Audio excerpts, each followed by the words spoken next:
Ration کی تقسیم کا سلسلہ شروع تھا۔ ایک پرانے مکان پر نظر پڑی، اس کا دروازہ کھٹکھٹانا چاہا ہی تھا کہ ساتھ میں آئے محلے کے ایک فرد نے منع کر دیا۔ پوچھنے پر وہ کہنے لگا کہ صاحب رہنے دیں، یہ ایک فاحشہ عورت کا گھر ہے، اس کو بہت جگہ سے راشن آتا ہے۔ یہ بات سن کر مجھے یقین ہو گیا کہ محلے میں سے کسی نے بھی اس کو راشن فراہم نہیں کیا ہوگا۔ جیسے تیسے میں نے اس سے بحث کر کے دروازے پر دستک دی۔ اندر سے دھیمی سی آواز آئی، کون؟ میں نے بتایا کہ راشن سپلائی کر رہے ہیں، آپ لینا پسند کریں گی؟ تو انتہائی غمگین ذی آواز آئی کہ آپ واپس چلے جائیں، پہلے ہی اس محلے میں لوگ ہمیں جینے نہیں دیتے، ہم گزارا کر لیں گے، آپ کی مہربانی، آپ محلے کے شرفا میں تقسیم کر دیں۔ اس کے لہجے کی یاسیت کو محسوس کر کے میں نے بضد ہو کر کہا کہ آپ مجھے اپنا بھائی سمجھیں اور محلے داروں کی فکر نہ کریں۔ بہت اصرار کرنے کے بعد اس عورت نے اپنی بیٹھک کا دروازہ کھولا اور ہم نے راشن اور آٹے کا تھیلا وغیرہ اس کے گھر رکھ دیا۔ وہ عورت خود پردے میں آئی اور شکریہ ادا کرنے لگی، لیکن دل مطمئن نہیں تھا کیونکہ وہ باپردہ عورت لگ رہی تھی۔ محلے کا ایک فرد بھی میرے ساتھ تھا جو بار بار مجھے چلنے کے لیے کہہ رہا تھا۔ اس فرد کی باتوں کو نظر انداز کر کے میں نے جوں توں ہمت کی اور اس عورت سے پوچھ لیا کہ بہن، آپ نے ایسا کیوں کہا کہ آپ کے گھر میں راشن موجود ہے؟ کہنے لگی کہ بھائی، گھر میں آلو پڑے ہیں جو پچھلے ایک ہفتے سے بنا کے کھا رہے ہیں، محلے میں سے کسی نے خبر تک نہ لی، عورتیں میرے گھر نہیں آتی اب۔ میں نے پوچھا کہ ایسا کیوں ہے میری بہن؟ وہ بے کس عورت آنکھوں میں آنسو لیے بولی، میرے خاوند کو وفات پائے 2 سال کا عرصہ گزر گیا ہے۔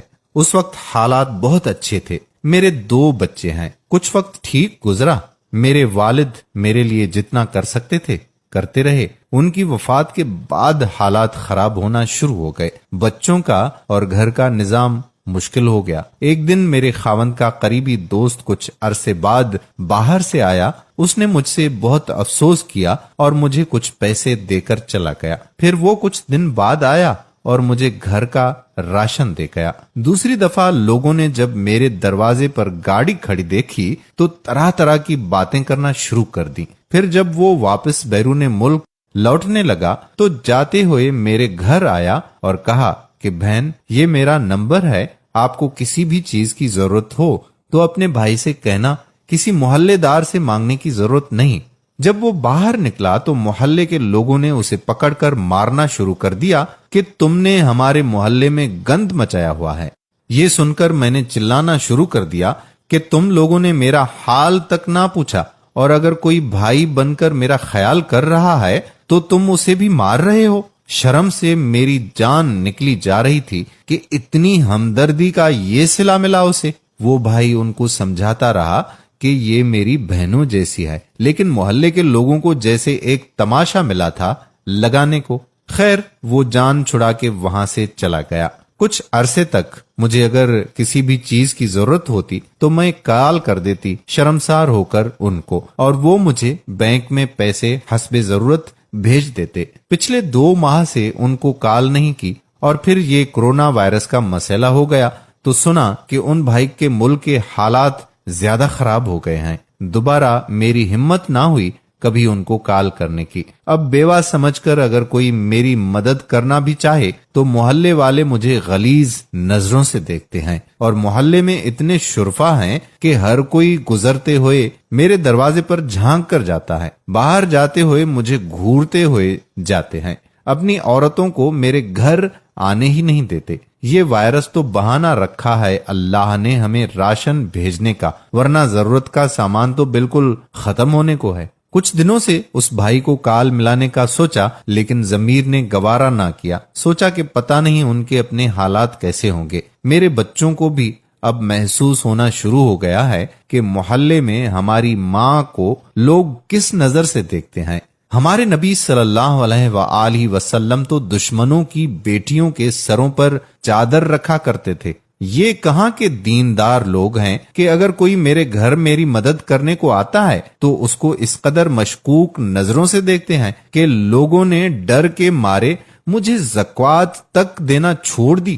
یہ بات کرتے کرتے اس کا دوپٹہ آنسوں سے بھیگ گیا، اور جو میرے ساتھ آدمی بیٹھا ہوا تھا وہ شرم سے پانی پانی ہو رہا تھا۔ مجھے پتا ہی نہ لگا کہ میری آنکھوں سے آنسوں کی جھڑی لگی ہوئی تھی۔ ہم نے راشن کے ساتھ کچھ نقد رقم بھی اپنی طرف سے ادا کر دی۔ جو شخص میرے ساتھ تھا وہ باہر نکل کر کچھ بولنے ہی والا تھا کہ مجھ سے رہا نہ گیا اور اس کے بولنے سے پہلے ہی شروع ہو گیا کہ بروز قیامت تم لوگوں کے اس راشن کو اللہ کیسے قبول کرے گا جبکہ تمہیں محلے میں رہنے والے ان لوگوں کی خبر نہیں جو کسی کے دروازے پر نہیں جاتے۔ کوئی کیسا ہے؟ یہ اللہ اور اس کے درمیان کا معاملہ ہے۔ آنکھوں دیکھا بھی بعض دفعہ سچ نہیں ہوتا۔ اس کی خاموشی اور نم آنکھوں نے کچھ نہ بولا۔ 4-5 دن بعد اس نے محلے میں سے اچھی خاصی رقم اکٹھی کر کے اس عورت کے گھر پہنچا دی۔ بے شک اللہ ہی جانتا ہے سب کے دلوں کے حال۔ ہم کیریکٹر کو چھوڑ کر یہ تک سوچ کر کچھ نہیں دیتے کہ یہ وہابی ہے، یہ سنی ہے، یہ شیعہ ہے۔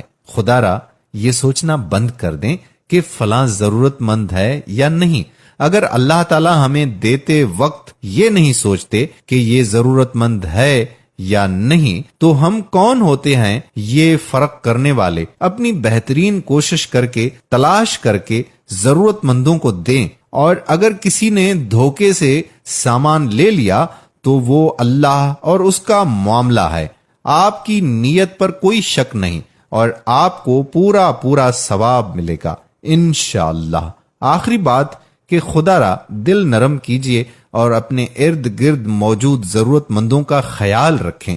اس وقت کا انتظار نہ کریں جب کوئی عورت بچوں کی بھوک سے مجبور ہو کر گھر کی دہلیز سے باہر نکل کر ہاتھ پھیلائے، اور پھر معاشرے میں موجود ہمارے جیسے بھیڑیے فقط چند نوالوں کی خاطر اس سے اس کا سب کچھ چھین لیں۔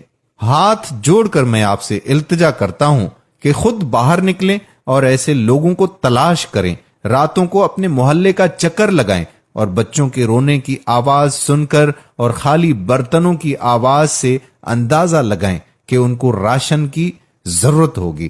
جن کو بھی ضرورت ہے ان تک ضرور راشن پہنچائیے۔